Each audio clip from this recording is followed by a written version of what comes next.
오늘 결혼에 대한 이야기를 같이 해보려고 합니다. 구속사적 관점으로 성경 읽기, 성경 이해하기. 우리가 오늘 함께 나눌 주제는 결혼에 대한 것입니다. 결혼을 통하여서 결혼이라고 하는 소재, 결혼이라고 하는 그 성경에서 말씀하시고자 하는 그 결혼에 대한 의미가 무엇인가, 그것을 우리가 좀 읽어낼 수 있어야 됩니다. 상당히 많이 나오고요. 또한 이 결혼이라고 하는 주제가 우리의 신앙과 또 하나님께서 구속해 가시는 그 역사 가운데 핵심 중에 하나라고 또 우리가 그렇게 배울 수 있는 시간이 될 수 있기를 바랍니다. 우리가 결혼에, 성경에 말씀하시는 결혼에 대한 이해를 좀 가져야 되는데요.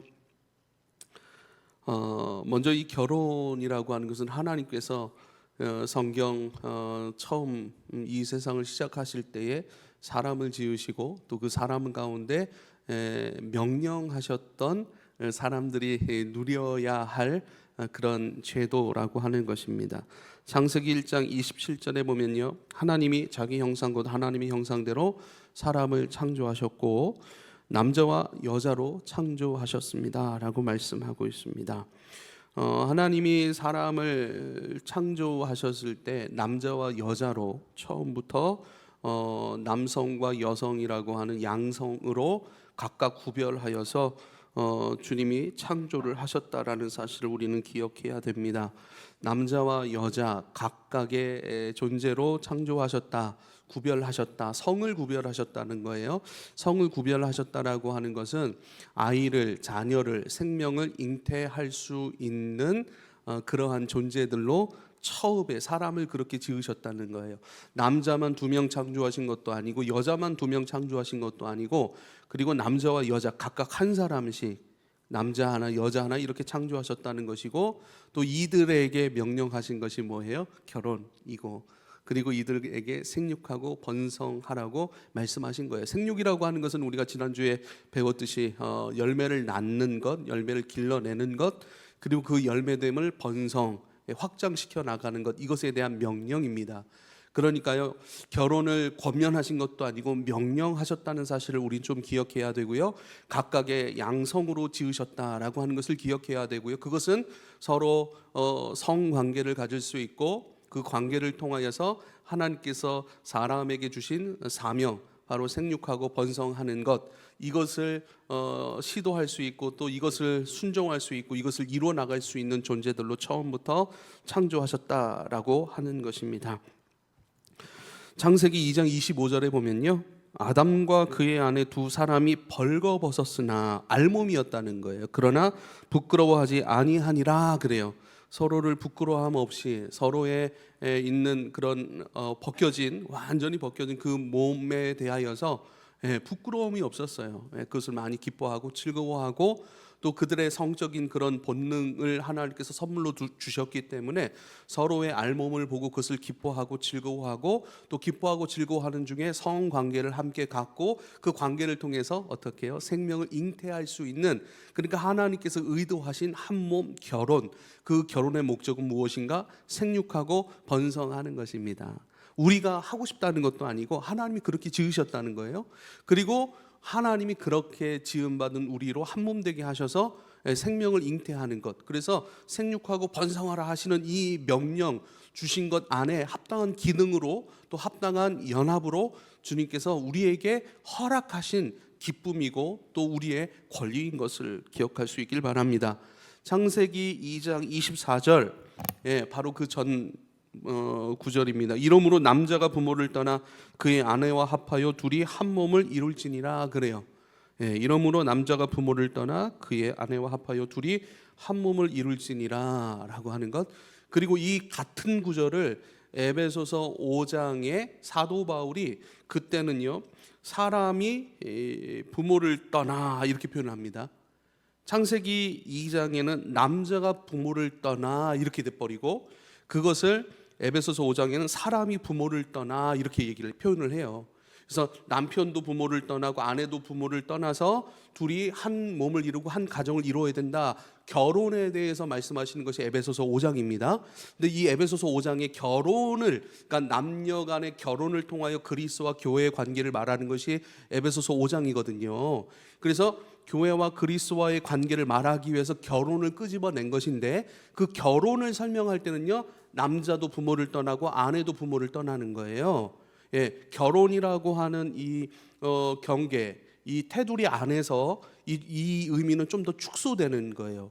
그러면요, 창세기 2장 24절은요 계시적인 차원의 말씀으로 이해를 해야 돼요. 남자가 부모를 떠나, 이 남자라고 하는 것은 에베소서 5장에 뭐라고 설명이 되었냐면, 이 남자는 그리스도래요. 그리스도, 그죠?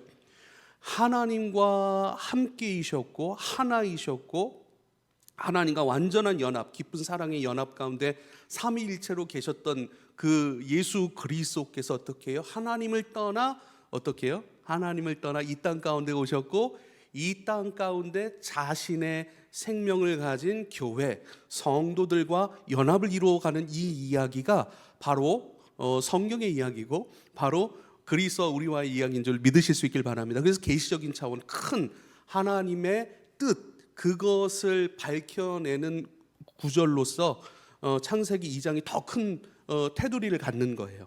그래서 그 남자가 부모를 떠난다라고 하는 것은 그리스도가 하나님을 떠나와 어떻게 해요?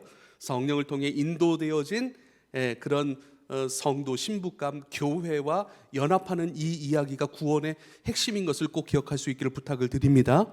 그리고요, 중요한 그런 결혼의 관계를 통해서 남자가 부모를 떠난다, 그리고 성령을 통하여서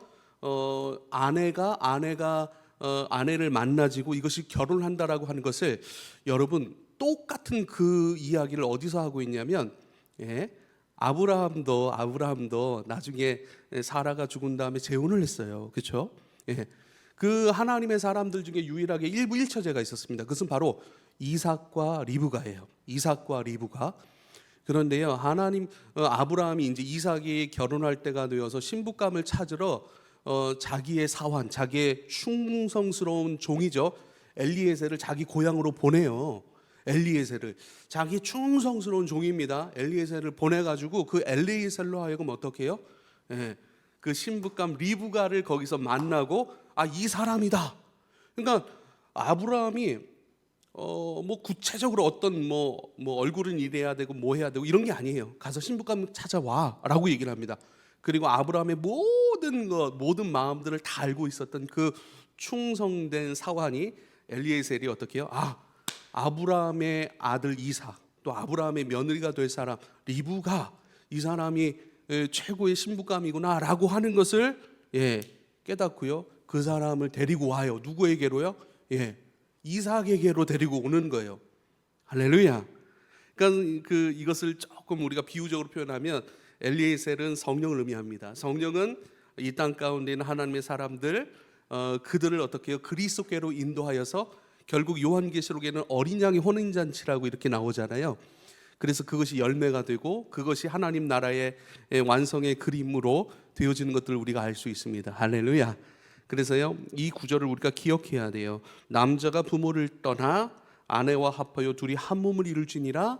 하나님, 그리스도가 아버지 하나님을 그렇죠, 연합되어 있던 것에 떠나와 이 세상에서 성령으로부터 예비된 주님의 신부된 교회를 만나 연합해가는 이야기, 이것이 구원의 이야기인 것을 꼭 기억할 수 있기를 바랍니다. 둘이 한 몸을 이룰지라 이렇게 말씀하셨어요. 한 몸을 이루어라. 한 마음이어야 하고 한 믿음이어야 하고 한 육체로서의 그 연합을 또한 말씀하시는 것이죠. 그래서 한 몸을 통하여 한 믿음을 갖고, 또 한 몸됨을 통하여 한 생명, 같은 생명, 아내와 남편의 생명인 둘의 생명이 하나의 생명으로 되어지는, 이것이 바로 자녀예요. 자 보세요, 제 아내의 생명과 제 생명은 다른 생명이에요. 부모님이 다르잖아요. 태어난 것이 다르잖아요. 기질도 다르잖아요. 그런데요, 아내와 저의 생명을 하나로 묶어주는 그 열매가 있는데, 그게 바로 자녀라고 하는 것입니다. 그래서요, 한 몸을 이루어야 된다라고 하는 것은 자식을 이루는 것, 한 생명 안에서 가정을 이루어가는 것을 말씀하는 것이죠. 좀 더 노골적으로 얘기하면 사랑이라고 하는 것이 세 가지 종류가 있다라고 철학적인 의미에서는 그렇게 세 가지 사랑으로 구별을 합니다. 첫 번째는 에로스의 사랑, 육체적 사랑이죠. 그리고 필로스의 사랑, 그리고 서로를 신뢰하고 존중하고 위하는 것으로서의 우정적인 사랑을 얘기하는 것이고, 또 아가페의 사랑인데 이것은 바로 신적 사랑이에요. 하나님의 사랑이에요. 그러니까 인간들 간의 사랑이 아니라 하나님께서만이 주실 수 있는 사랑, 유일한 사랑, 하나님의 사랑이고 신적 사랑이에요. 이것은 사람의 인간적인 사랑과는 다른 거예요. 근데 남자와 여자가 만나요. 결혼을 했어요. 그리고 한 몸을 이루어요. 성관계를 가져요. 이 성적 관계를 육체적 사랑이라고 하는 에로스의 사랑이라고 얘기를 하는 거예요. 그래서 에로스의 사랑을 통하여서 어떻게 해요? 자녀를 낳는 거예요. 그리고 그 자녀는 뭐냐면 우리로 하여금 신적 사랑인 아가페의 사랑을 알게 하고, 아가페의 사랑을 경험하게 하고, 아가페의 사랑 안에 살아가게 하는 거예요. 이게 무슨 뜻이냐면, 저는 제 아이를 낳고 난 후에 사람을 보는 관점이 완전히 달라진 거예요. 이전에 사람은 하나의 기능적인 요소였고, 나의 어떠한 목적을 이루는 수단과 방법과 과정으로서의 사람이었단 말이에요. 다 사람은 그래요. 내가 저 사람을 통해 성공을 하든, 저 사람을 통해 뭘 배우든, 저 사람을 통해 즐거움을 얻든, 그러니까 내 목적이 있어요. 배우는 거, 즐거움을 얻거나 성공하거나, 그렇죠? 네, 또 내가 외로워요. 그 외로움을 채울 만한 친밀함을 느끼기 위해서 또 사람들을 만나고 관계를 했단 말이에요. 그런 우정의 관계를 가졌단 말이죠. 그런데요, 늘 사람을 볼 때 기능적인 면으로, 과정으로, 내 목적을 성취할 만한 도구로, 과정으로 그렇게 사람을 만났다면, 이제 자녀를 낳고 보니까요, 신기한 일들이 벌어지는데, 이제 이 자녀들은 어떤 기능들, 내 만족과 내 행복과 나의 필요와 나의 외로움을 채워줄 대상으로서, 어떤 기능으로서, 어떤 도구로서, 어떤 과정으로서의 존재가 아니라, 이 아이들 존재 자체가 저에게 기쁨이 되고, 이 아이들이 사랑받을 만한 어떤 이유나 구석이나 그러한 일들을 하지 않았을지라도 그냥 존재 자체가 너무 귀하고, 존재 자체가 기쁨이고, 존재 자체가 사랑이라는 사실이에요. 할렐루야. 이게 신적 사랑이라니까요. 그러니까 우리는 사람들을 통해 에로스의 사랑도 또 필로스의 사랑도 경험하지만, 그러나 자식들을 통하여서는 아가페의 사랑, 신적 사랑, 바로 하나님께서만이 우리에게 주시는 것. 우리가 사랑받을 만한 구석이 있습니까? 사랑받을 만한 이유가 있습니까? 없어요. 오히려 예수님께서 죽으실 이유밖에는 없잖아요. 그런데 우리를 어떻게 해요? 우리를 있는 그대로 사랑하시는 거예요. 있는 그대로 존재로 사랑하시는 거예요. 네가 나를 기쁘게 하니까 내가 너를 사랑한다라는 것이 아니라, 네가 나를 위해 어떠한 내 부족한 것들을 채워주기 때문에 너를 사랑하는 것이 아니라, 너는 사랑 그 자체야 라고 말씀하시는 것이 하나님의 사랑이고, 그것이 신적 사랑이고, 예수가 우리에게 베풀어 주신 사랑인 줄 믿으실 수 있기를 바랍니다. 그 사랑을 배울 수 있고, 경험할 수 있고, 알아갈 수 있고, 그 사랑을 느끼고 그 사랑으로 순종할 수 있는 사랑이 바로 아가페의 에로스의 사랑을 통해서 나와진 그 생명, 아내의 생명도 있고 내 생명도 있는 하나의 생명된 그 내 자식을 통해서만이 경험할 수 있는 것이 하나님의 사랑인 줄 여러분 믿으실 수 있기를 바랍니다. 때론 지금도 마찬가지죠. 우리 아이들에게 제가 섭섭할 때도 있고 화가 날 때도 있습니다. 그런데요, 그것은 내 기대가, 어떤 기대가 들어가 있기 때문이죠.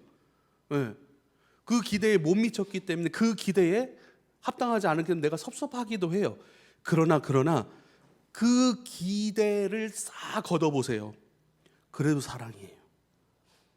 이 아이들은 어떤 자격이 있는 게 아니에요.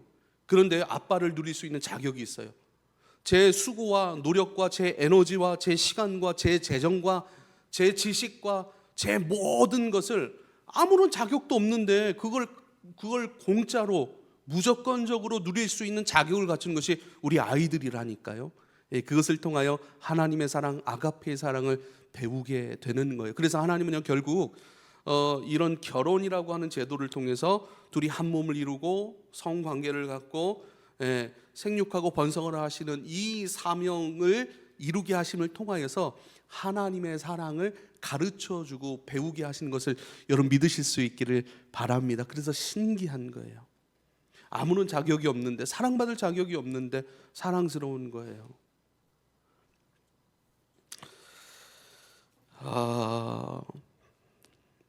이 아이들이 낳고 또 자라가는 과정 속에서 많은 수고가 들어가지 않습니까?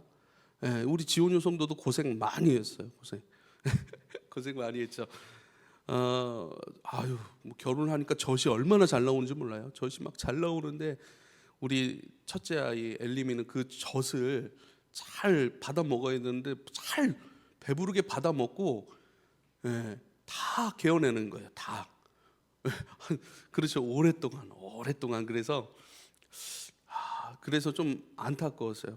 그런 것도 있고 또 이 아이들이 어느 정도 스스로 활동을 시작하는 1년은 꼬박 없이 젖 먹여야 되죠. 싼 거 다 치워줘야 되죠. 그리고 혼자 잠들 수 있는 능력도 없어서 재워줘야 돼요. 그러니까 이 여인들이 그런 면에서는 남성들보다 뛰어난 것 같아요. 수용 능력인 것 같아요.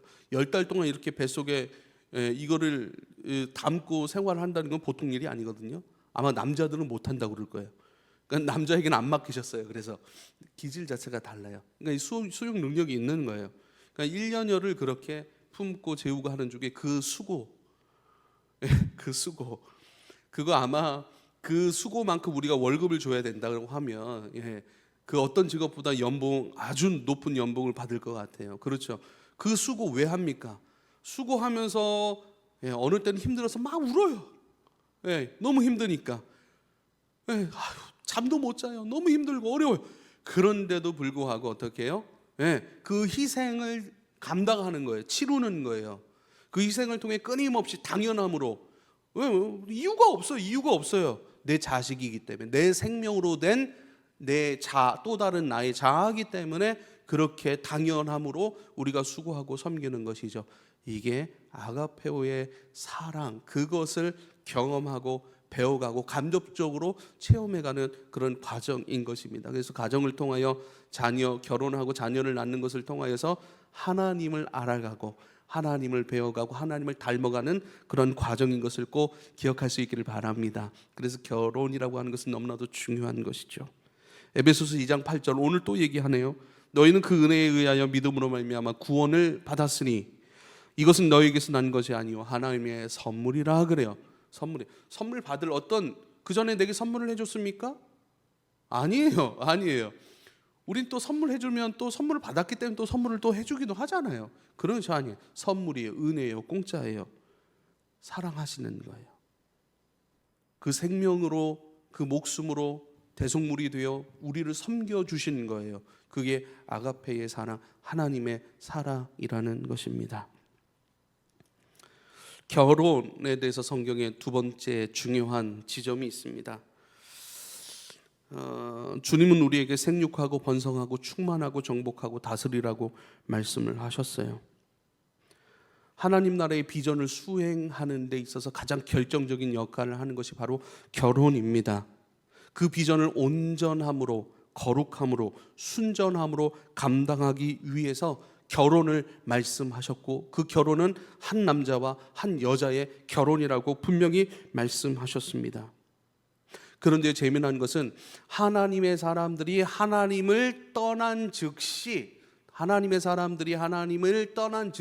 그 떠남에 대한 그 결과가 무엇으로 오냐면 아내를 여러 명 두는 것이고 아내를 다른 민족의 아내들과 섞어서 이렇게 가정을 이루는 것. 자, 생육하고 번성하고 충만하고 정복하고 다스린다라고 하는 것은요. 일부 일처제 한 여자와 한 남자의 관계 속에서 이루어지는 거예요.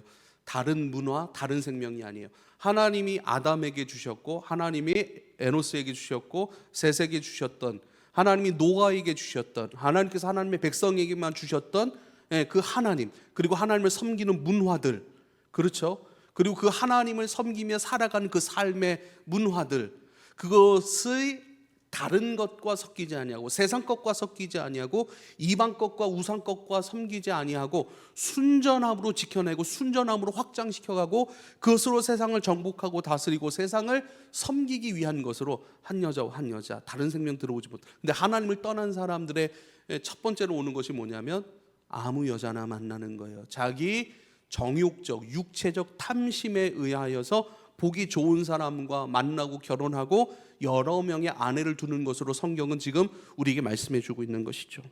창세기 4장에 보면요, 가인이 결혼을 합니다. 그리고 임신을 해서 에녹이라고 하는 자녀를 낳고 또 성을 쌓죠. 그리고 그 성의 이름을 에녹이라고 이름을 짓습니다. 그리고 가인의 후손인 라멕이라고 하는 사람이 가인의 후손으로 쭉 등장을 해요. 창세기 4장 18절 19절 에녹이 이랏을 낳고 가인의 아들 에녹이 이랏을 낳고 이랏은 무야엘을 낳고 무후야엘은 무두사엘을 낳고 무두사엘은 라멕을 낳았더라. 그래요.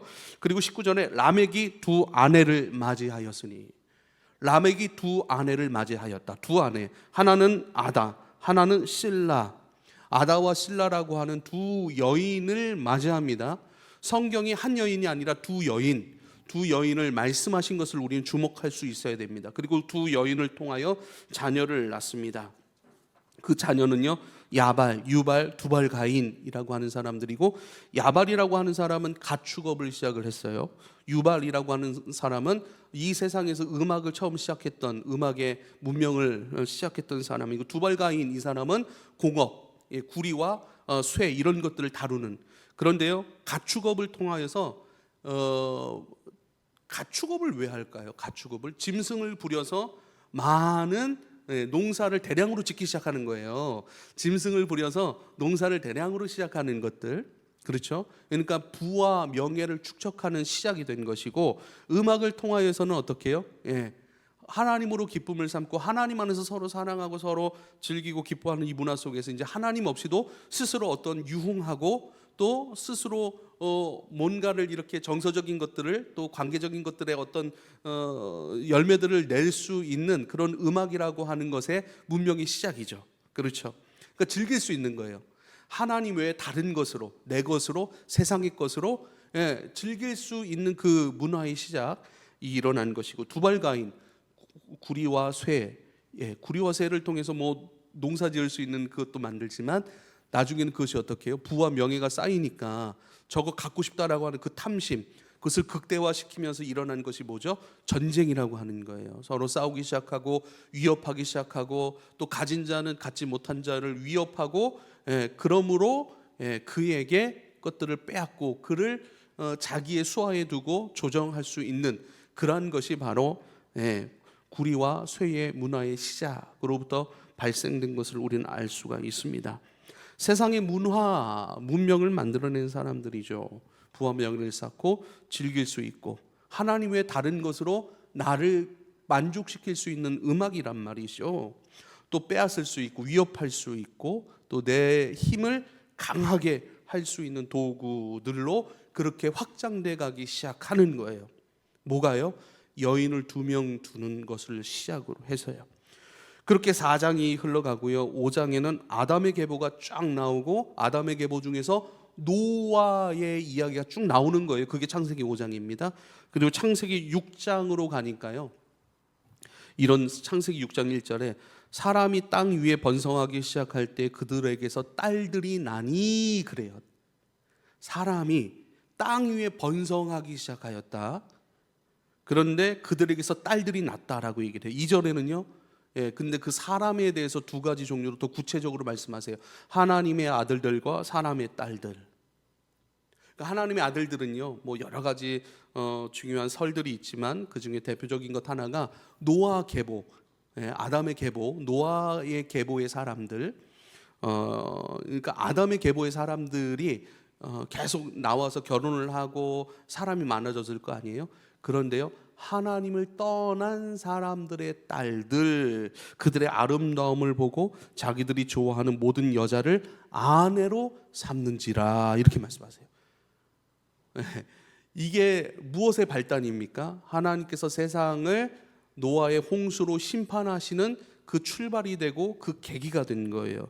그래서 3절에 하나님의 아들들이 하나님을 떠난 사람들의 딸들의 아름다움을 보고 그들을 좋아하고 그 좋아하는 사람들에게로 장가들었다, 이렇게 표현을 써요. 2절에요. 3절을 보니까요, 여호와께서 이르시되 나의 영이 영원히 사람과 함께하지 아니하리라, 이렇게 말씀을 하십니다. 4절에 보니까 당시의 땅에는 네피림이라고 하는 존재가 있었어요. 그리고 그 후에도 하나님의 아들들이 사람의 딸들에게로 들어와 자식을 낳았으니 그들은 용사라, 고대에 명성 있는 사람이었더라. 용사래요. 용사. 크고 강하고, 그렇죠. 그 자기들의 갖고 있던 그 문명을 가지고 힘을 만들어내고 그 힘을 강함으로 추구하고 그 강한 힘을 가지고 어떻게 해요? 누군가의 것을 빼앗고 누군가 위에 군림하는 거예요. 그래서 어떻게 돼요? 고대의 명성, 이름을 떨쳐냈던 사람, 싸움 잘하기로, 전쟁 잘하기로, 부와 명예가, 권세가 있는 존재로 명성, 이름을 떨쳐낸 존재들이 그때 생겨났다는 거예요. 그런데요, 우리가 잘 알다시피 창세기 11장에는 바벨탑 사건이 있어요. 바벨탑 사건. 그 바벨탑 사건 때에 바벨탑을 쌓는 사람들의 동기가 뭔 줄 아세요? 자, 우리의 성과 탑을 건설해서 그 탑 꼭대기를 하늘에 닿게 하여 우리의 이름을 내고 온 지면의 흩어짐을 면하자, 이렇게 얘기하는 거예요. 우리의 이름을 내자. 우리의 이름, 명성을 떨치자. 이름을 내다라, 명성 있는 자라고 하는 공통점이 있죠. 이것은요, 하나님의 힘과 공급과 편안과 안전함으로 살아가는 것이 아니라 그거 의지하지 말고 우리의 힘과 능력, 그 명성이에요. 우리의 능력과 지혜와 우리의 힘과 우리의 모든 것으로 하나님의 자리를 대신하자. 이것이 온 지면에 우리의 이름을 내자, 이렇게 말씀하고 있는 것이죠. 그 일들 때문에 6장 5절에 보니까 사람의 죄악이 세상에 가득함과 그의 마음으로 생각하는 모든 계획이 항상 악할 뿐임을 보시고 탄식하사 지면에서 쓸어버리되, 거기서 하나님께서 심판을 결정하신 것이죠. 6장 8절에 보면 그러나 노아는, 하나님을 떠난 사람들이 아니라 하나님 안에 여전히 머물러 있던 노아는 여호와께 은혜를 입었더라. 노아는 의인이고 당대의 완전한 자라. 이 완전함은 하나님의 완전함은 아닙니다. 완전함, 인간으로서의 완전함은 철저히 하나부터 100까지 모든 부분에 있어서 하나님을 의지하고 하나님과 동행하는 것으로서의 완전함인 줄 믿으실 수 있길 바랍니다. 인간의 완전함은 아무것도 없어요. 근데 인간의 완전함은 뭐예요? 완전한 의지, 완전한 의탁, 완전한 사랑, 하나님을 전부로 취하는 것, 전부로 감사하고 기뻐하고 받고 전부로 내 안에 주님을 품고 살아가는 것들, 이게 바로 인간의 완전함일 수 있습니다. 그리고 하나님과 동행하였다, 이렇게 말씀을 하는 것이죠. 하나님 안에 있고 하나님의 명령 따라 한 여인을 취하고 또 그 여인과 한 몸이 되어서 생육하고 번성하고 충만하고 정복하고 다스림의 그 놀라운 하나님 나라의 비전, 그것을 추구하는 것이 바로 결혼이라고 하는 것입니다. 그런데 보세요, 하나님을 떠난 사람들은요, 다른 문화와 섞여요. 다른 문화와 섞이고 그 다른 문화를 통해 어떻게 해요? 강함의 욕망. 사람들에게는 강함의 욕망이 다 있습니다. 강하고자 하는 거예요. 그 강함의 욕망을 끊임없이 추구합니다. 그리고 그 강함의 욕망이요, 쫙 채워지면 어떤 일이 일어나면 그것을 가지고 하나님을 대적하기 시작하는 거예요. 그 하나님을 대적하고 또 강함의 욕망을 충족시키고 세상 문화와 섞여버리고, 이런 모든 시작이 뭐예요? 다른 세상 사람들, 세상 것과의 섞임. 하나님의 사람과 결혼을 해야 되는데 어떻게 세상과 결혼을 해버리고 물질과 결혼을 해버리고 사랑하는 거예요. 그렇죠. 내 탐심, 다른 이와의 탐심, 다른 이와의 소유, 이것과 결혼을 하는 것, 한 마음이 되는 것. 그때 강함의 욕망이 충족되어지고 이것을 통해 끊임없이 하나님을 대적하는 것이 사람, 죄성을 가지고 있는 사람의 문화라고 하는 것이죠. 그래서 하나님께서는 이스라엘 백성들이 애굽에서 나온 뒤에 그들 가운데 이방 여인과 결혼하지 말라고 말씀하셨어요. 출애굽기 34장 14절부터 16절인데요.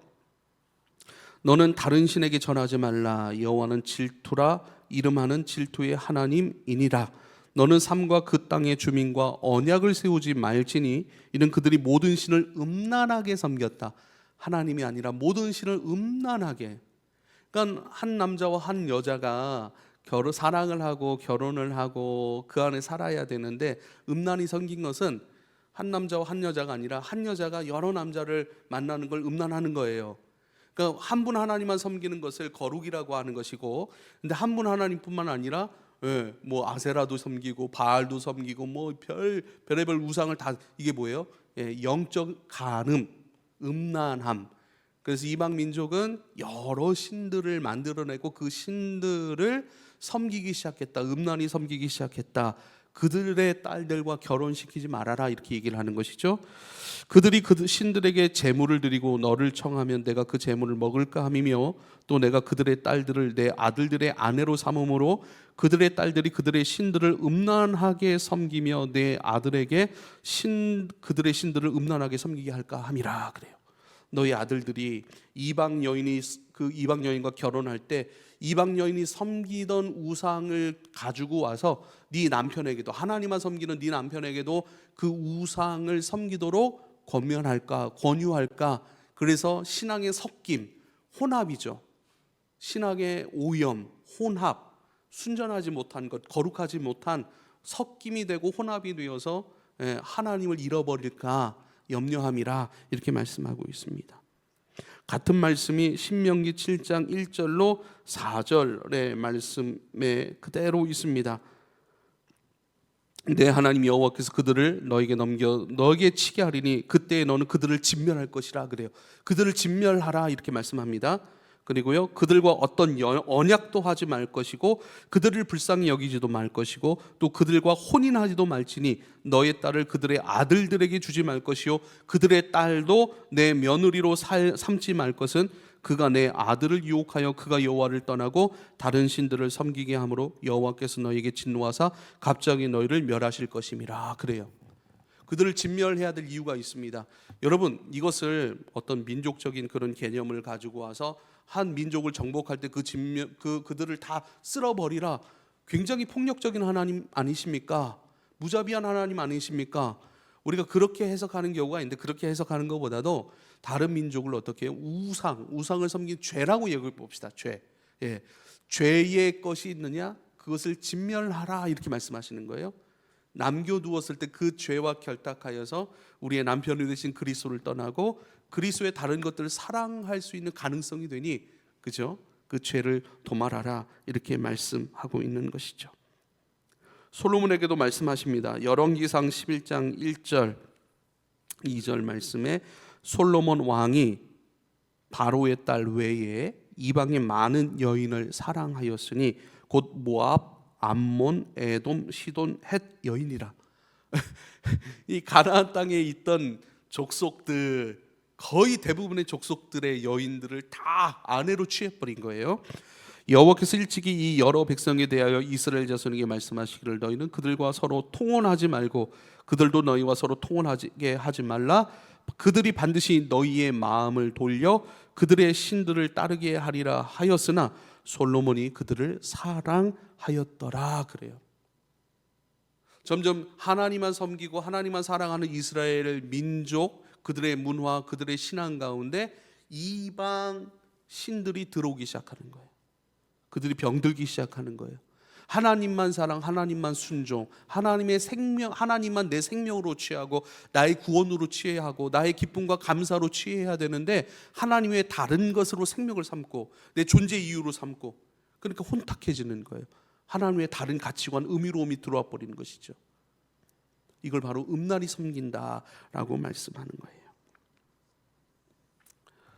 사랑하는 여러분,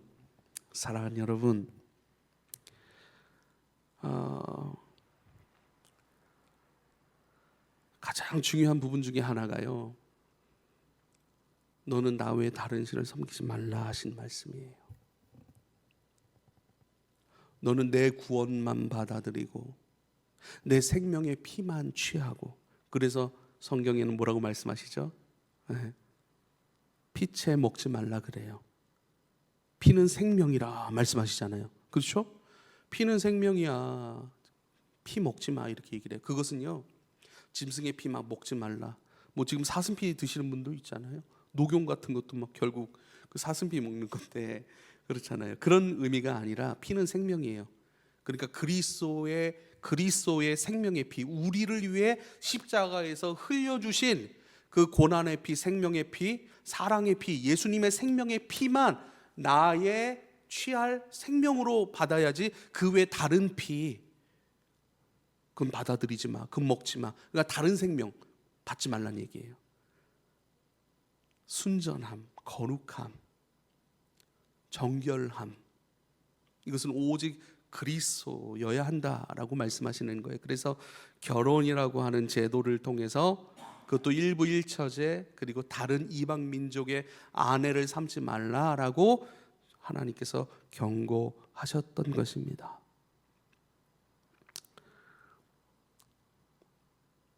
세 번째, 우리 결혼에 대한 의미, 중요한 의미 중에 하나가 뭘까요?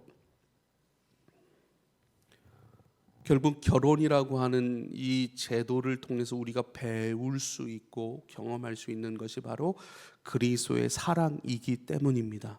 그리고 그 결혼 제도를 통해서 한 여자의 남편과 한 남편의 아내로 살아가면서요, 오직 그리스도께 합당한 거룩한 신부로 빚어지는 연습을 할 수 있다라고 하는 거예요. 에베소서 5장으로 갑니다.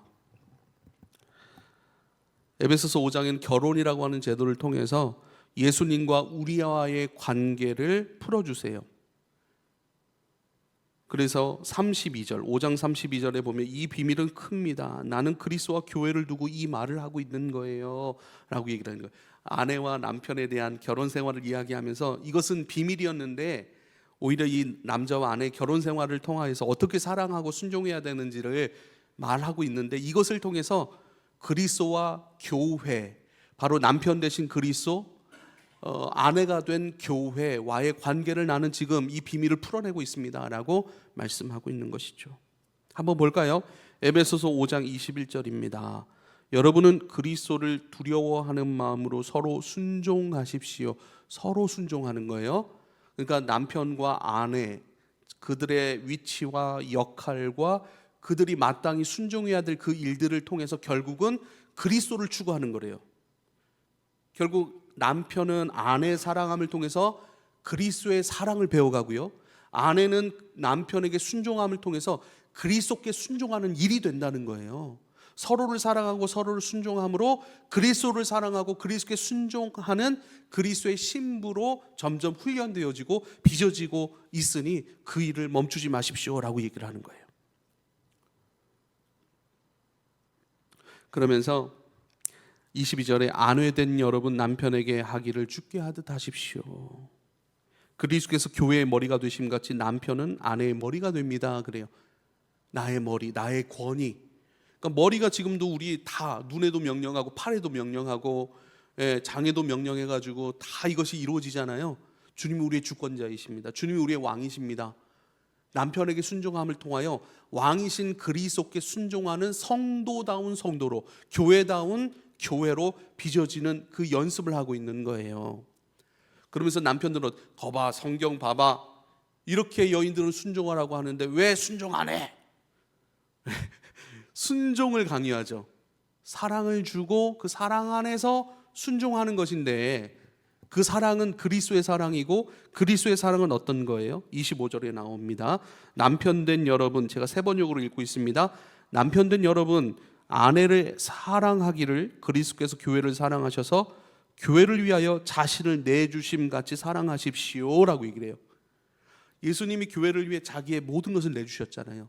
그것처럼 남편은 아내에게 모든 것, 예수님의 사랑처럼 그렇게 사랑해 주십시오. 모든 것을 내어줄 만한 사랑을 받고 순종하지 아니할 아내가 어디 있습니까? 아내가 순종하지 아니한 것은 남편다움의 그리스도다움의 사랑을 주지 않았기 때문이에요. 그 사랑은 주지 않고 순종만 요구해요. 짜증나죠? 그죠? 그렇지 않습니까? 그래서 21절에 피차 서로 순종하라는 거예요. 서로. 아니, 남편은 사랑도 주지 않으면서 순종만 요구하니까 다투는 거예요. 아니, 아내는 순종하지 않으면서, 자기는 순종하지 않으면서 남편의 사랑만 요구해요. 그러니까 다퉈요. 부딪혀요. 그리스도를 배워가야 되는데 오히려 그리스도와 멀어져 가요. 그러니까 피차 서로. 남편은 사랑해야 됩니다. 마치 예수께서 자신의 교회를 위하여 목숨, 생명 다 쏟아 부어준 것처럼 그 예수적 사랑을 보여주려고 해야 됩니다. 그 일을 순종해야 됩니다. 남편들이요 라고 얘기를 하는 거예요. 그때의 아내들은 합당한 순종, 깊은 순종, 남편을 살리고 회복시키고 남편을 하나님 앞에 바르게 세울 수 있는 놀라운 순종, 그것을 기쁨으로 줄 것입니다 라고 얘기를 하는 거예요. 할렐루야. 서로 해야 되는 거예요. 아내들이요 순종하십시오. 그러면 그리스도께서 교회를 사랑했던 것 같은 그 놀라운 사랑, 그 사랑 안에서 당신은 안전할 것이고, 당신은 충분한 사랑의 공급을 받을 것이고, 또 필요도 공급받을 것이고, 온전한 그리스도의 사랑을 알게 될 것입니다. 그래서 남편이 그렇게 사랑을 해줘요. 완전한 사랑. 그 사랑을 통해서 예수가 나를 이렇게 사랑했어. 진짜 사랑. 배워가는 거예요. 그래서 어떻게 그 사랑 속에 더 순종하고 싶은 거예요. 이 은혜의 사이클이라고 하는 거예요. 사랑을 주니 순종하고 싶어져요. 그 순종하고 싶은 마음에 순종을 했더니 자원함의 순종, 억지로의 순종이 아니라 기쁨의 순종이에요. 기쁨의 순종을 받으니까 더 사랑스러워 보이고, 더 사랑스러워지니까 더 사랑해주고 싶은 거예요. 그래서 더 사랑해주니까 더 깊은 순종, 더 깊은 맛있는 반찬, 집이 깨끗해지고. 할렐루야. 그렇죠. 이게 은혜의 사이클인 거예요. 이게 누림이라는 거예요.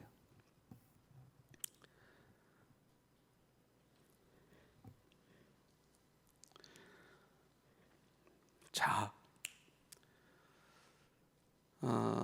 우리가 결혼을 통해서 한 가지 또 영적인 부분들 하나만 더 우리가 좀 들을 수 있길 바래요.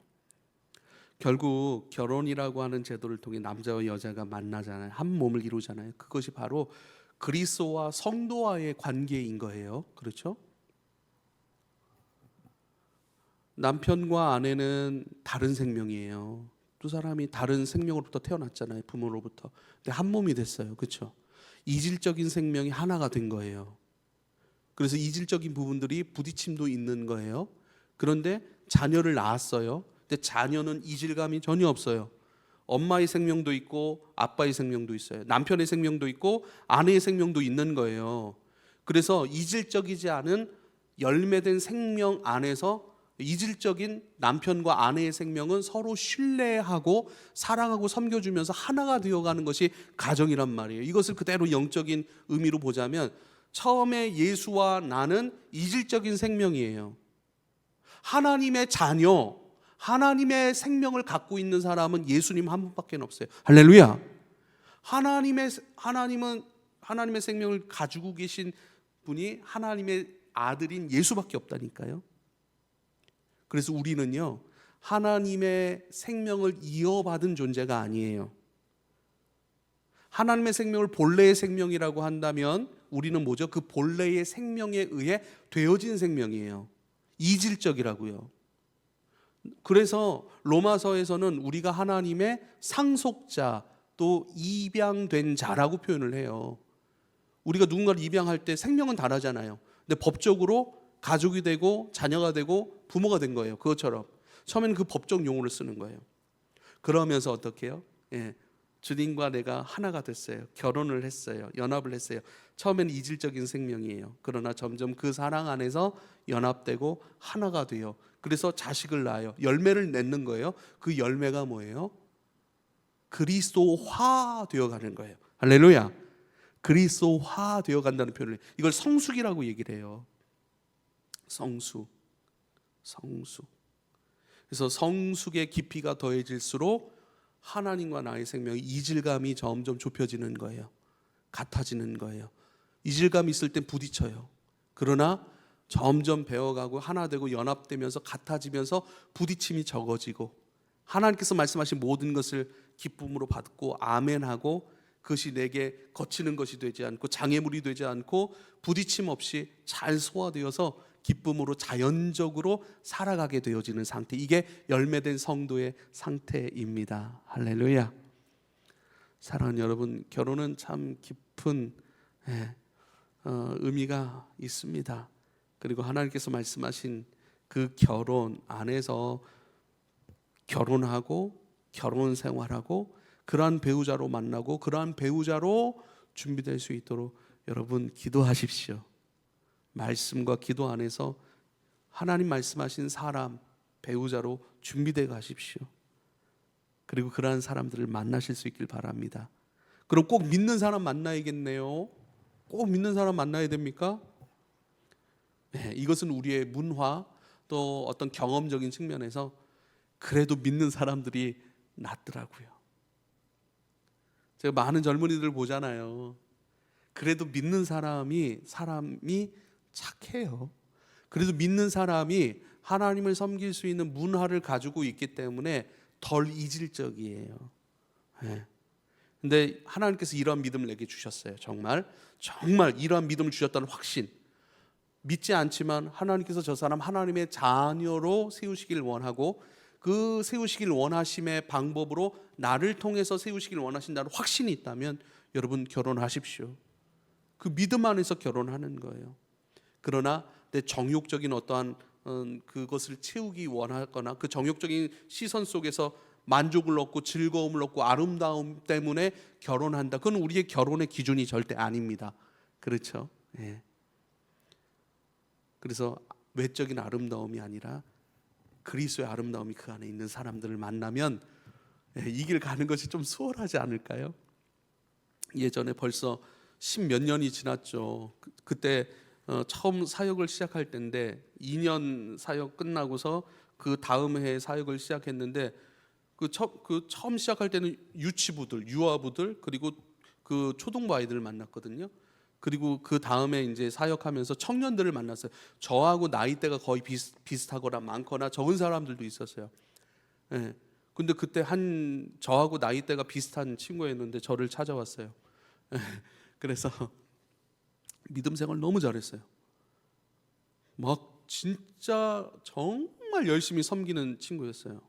얘기하더라고요.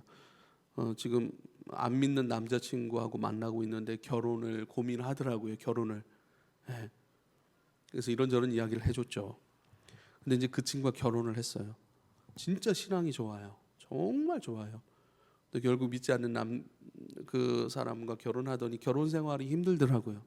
결혼 생활이 힘드니까 신앙 생활도 힘들어지더라고요. 물론 다 그런 건 아닙니다.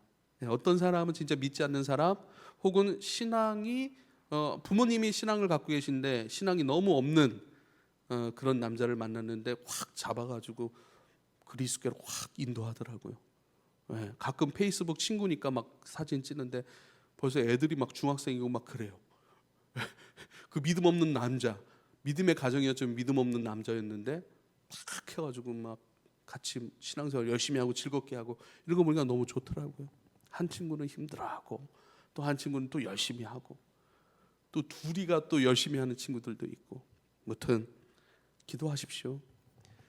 네, 경험상 믿음의 사람을 만나는 게 참 좋더라고요. 그러나 하나님께서 진짜 마음의 사명으로 주신 사람이라면 여러분 이 사람 내가 주님 앞으로 인도하겠다라고 하는 믿음의 결단 속에서 여러분 결정하실 수 있기를 바랍니다. 내가 오히려 영향을 받아서 약해지는 것이 아니라 오히려 영향을 주고 그리스도를 흘려보냄으로 말미암아 그 생명 그리스도께로 인도하겠다라고 하는 그 귀한 믿음을 가지고 만나실 수 있기를 바랍니다. 기도하겠습니다. 아버지요, 결혼이라고 하는 것을 통하여서 하나님 우리를 얼마나 사랑하시고 또 얼마나 복되고 진실된 사랑으로 존재의 사랑으로, 아가페의 사랑으로 우리를 만나시는지 하나님 그 결혼의 열매로서 우리로 하여금 경험케 하시니 감사합니다.